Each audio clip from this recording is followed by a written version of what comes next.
So, how do you apply this to your homework? Well, let's stick with the history project example. Instead of freaking out about the entire Roman Empire, start by dividing the project into smaller, more manageable tasks. Maybe your first goal is to spend an hour researching primary sources. That's it, just 1 hour.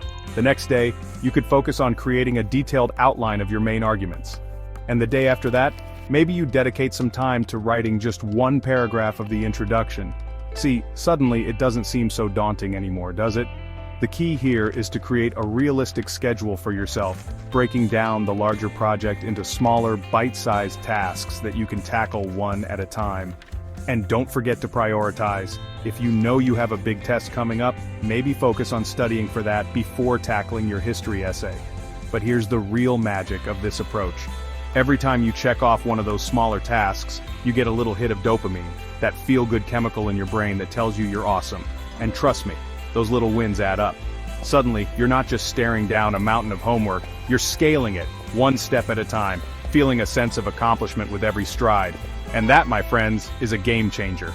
So, the next time you find yourself facing a homework assignment that feels as intimidating as a Shakespearean monologue, remember the power of breaking it down. Divide and conquer, my friends. Divide and conquer.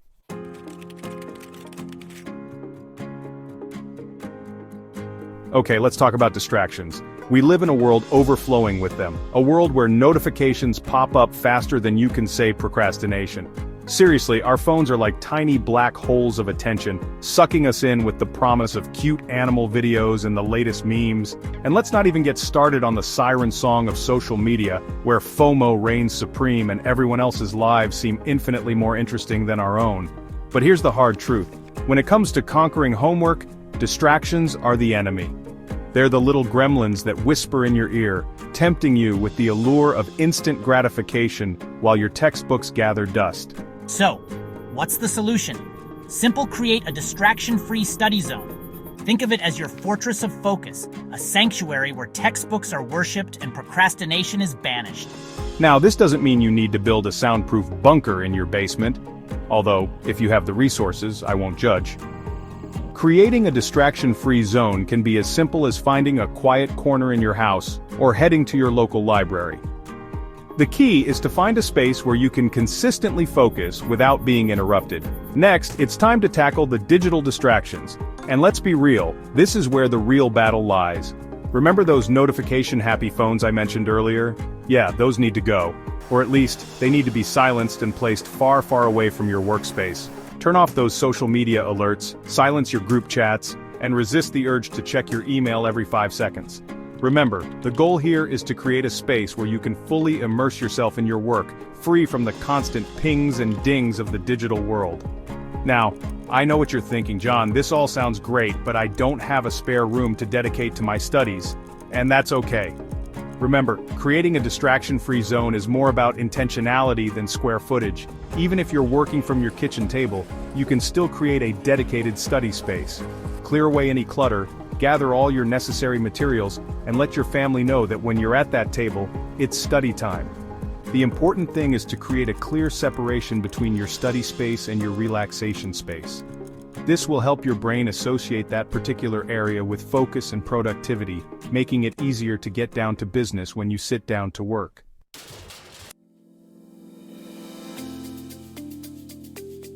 Your brain needs to be actively engaged to really absorb information. It's like trying to get in shape by just thinking about going to the gym. You've got to actually lift the weights, run the miles, do the thing. John, passive learning is kind of like watching a movie. You're entertained, maybe even mildly interested, but you're not really retaining much. Active learning, on the other hand, is like writing and directing your own play. You're calling the shots, making the connections, and really understanding the material on a deeper level. So, if passively rereading notes isn't cutting it for you, it's time to ditch the highlighter and pick up some more engaging tools. Trust me, your brain will thank you for it. So what exactly is active learning? Well, it's all about finding ways to make learning a more engaging and, dare I say, enjoyable experience. It's about transforming yourself from a passive recipient of information into an active participant in the learning process. John, think of it like this. Imagine you're trying to learn how to bake a cake. You could read the recipe 100 times, maybe even memorize it word for word, But until you actually get your hands dirty, measure out the ingredients and feel the dough between your fingers, you're not really learning, are you? Active learning is all about finding ways to do the learning, not just passively consume it. This could involve anything from summarizing your notes in your own words, to explaining a concept to an imaginary audience, or a very patient pet. One of my favorite active learning techniques is something called the Feynman technique, named after the brilliant physicist Richard Feynman. It's deceptively simple, but incredibly powerful. John, basically, you pick a concept you're trying to learn, and you explain it to someone as if you were teaching it to them. And I don't mean just reciting the definition from the textbook, I mean really breaking it down, using simple language and coming up with your own examples and analogies. Another great active learning strategy is to create concept maps or mind maps. This involves visually organizing information by connecting different ideas and concepts with lines and arrows. It's a great way to see the big picture, identify relationships between different pieces of information, and make the material more memorable. John, and hey, if you're a visual learner like me, try drawing diagrams or even doodling in your notes. Sometimes translating information into a visual format can make it much easier to understand and remember.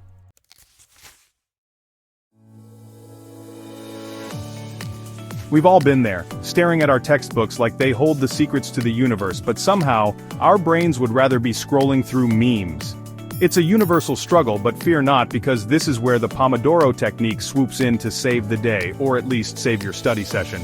John, this isn't about making pasta sauce, though I do enjoy a good marinara. This technique is all about time management, and it's simpler than you think. Set a timer for 25 minutes, and I mean really set it. Put your phone on the other side of the room if you have to, because for the next 25 minutes, it's you versus the material.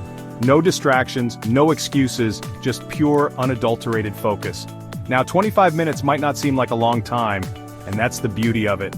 It's a bite-sized chunk of time that even the most easily distracted brain can handle. Think of it like sprinting towards academic success, rather than running a marathon of procrastination. And the best part? After every 25-minute sprint, you get a break. A glorious 5-minute reprieve to recharge and come back even stronger. This isn't just some arbitrary number though. Our brains are wired to focus in bursts, and 25 minutes happens to be the sweet spot for most people. But those 5-minute breaks are just as important as the work periods. This isn't the time to get sucked into the black hole of social media or fall down a YouTube rabbit hole though. We're aiming for mindful breaks that actually refresh your mind. John, so, what does a truly rejuvenating 5-minute break look like? Think stretching, walking around, grabbing a healthy snack, or just closing your eyes and taking some deep breaths. The key is to step away from the books, give your brain a breather, and come back to your studies feeling revitalized and ready to tackle the next 25 minutes. The Pomodoro technique isn't just about getting more done in less time, though it does that remarkably well. It's about changing your relationship with studying. It's about breaking down those mental barriers that make homework feel like this insurmountable mountain, and transforming it into a series of manageable hills you can conquer, one Pomodoro at a time. John, and the more you practice this technique, the more you'll find yourself naturally falling into a rhythm of focus and breaks. It becomes almost like a game, a challenge to see how much you can accomplish in each 25-minute burst. And with every completed Pomodoro, you get this little surge of accomplishment, a sense of, hey, I did that, I focused, I worked, and I'm one step closer to finishing this. And that feeling, my friends, is the magic of the Pomodoro technique. It's not just about ticking boxes and racing against the clock, it's about reclaiming your time, taking control of your studies, and proving to yourself that you are capable of focusing, even when it feels impossible. So, set that timer, silence those distractions, and get ready to experience the transformative power of the Pomodoro. Your brain and your grades will thank you for it.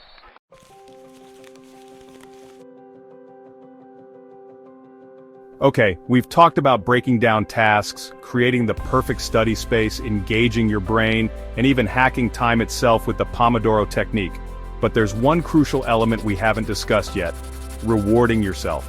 John, I know it sounds almost too simple, like something you'd see on a motivational poster with a kitten hanging from a tree branch. But trust me, there's a reason why this concept has stood the test of time. And it all comes down to basic psychology. See, our brains are hardwired to seek out pleasure and avoid pain. It's a survival mechanism, really. But this primal instinct doesn't always translate well to the modern world, especially when it comes to tasks that require delayed gratification like homework. That's where rewards come in. By associating studying with something positive, we're rewiring our brains to see homework not as a chore, but as a stepping stone to something we actually want. John, think about it like training a dog. You use treats, praise, belly rubs, all the good stuff to reinforce the behavior you want to see. Well, our brains aren't that different. We all have our own version of treats and belly rubs, those little things that bring us joy, and by strategically incorporating them into our study routine, we can tap into that same positive reinforcement system. Now the key here is to find rewards that are meaningful to you. This isn't a one-size-fits-all situation. What gets me going might make you yawn. Maybe it's watching an episode of your favorite show guilt-free, knowing you've earned every second of that binge-watching session. Or perhaps it's indulging in a delicious treat, because let's be real, nothing says I conquered that essay quite like a warm chocolate chip cookie, John. The point is, the reward itself isn't as important as the feeling it evokes. It's about creating a positive association with studying, a sense of anticipation and excitement that makes you think, hey, if I power through this chapter, I get to insert your reward here. And that, my friends, is a game changer. Suddenly, homework isn't this looming monster under your bed. It's an opportunity to unlock those little pockets of joy you've sprinkled throughout your day. But remember, balance is key. We're not talking about rewarding yourself with a 3-day Netflix marathon after finishing a single math problem. The scale of the reward should match the scale of the achievement. Finished a challenging assignment? Go for that extra long walk with your dog. Completed an entire chapter? Treat yourself to a movie night with friends. It's about finding that sweet spot where the reward feels earned and motivating without derailing your entire study schedule. John, and here's another pro tip. Don't be afraid to celebrate the small victories too. Sometimes just powering through a particularly grueling study session is a win in itself. So, acknowledge those moments. Pat yourself on the back, metaphorically speaking, of course, unless you're into that sort of thing. The point is, by acknowledging even the smallest accomplishments, you're reinforcing that positive feedback loop, training your brain to crave that sense of achievement. Because that's what this is all about, isn't it? It's not just about getting good grades, though those are certainly a nice bonus. It's about cultivating a healthy relationship with learning, about finding joy in the process, and developing the self-discipline and motivation to achieve your goals. And by incorporating rewards into your study routine, you're not just making homework more bearable, you're setting yourself up for a lifetime of success, one well-deserved reward at a time.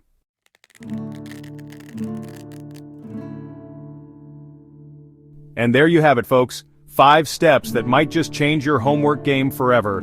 We've covered a lot of ground, from breaking down those monstrous tasks into bite-sized pieces, to creating a study sanctuary that would make even the most easily distracted brain want to settle down and focus. We've talked about the power of active learning, the magic of the Pomodoro technique, and the importance of rewarding yourself along the way.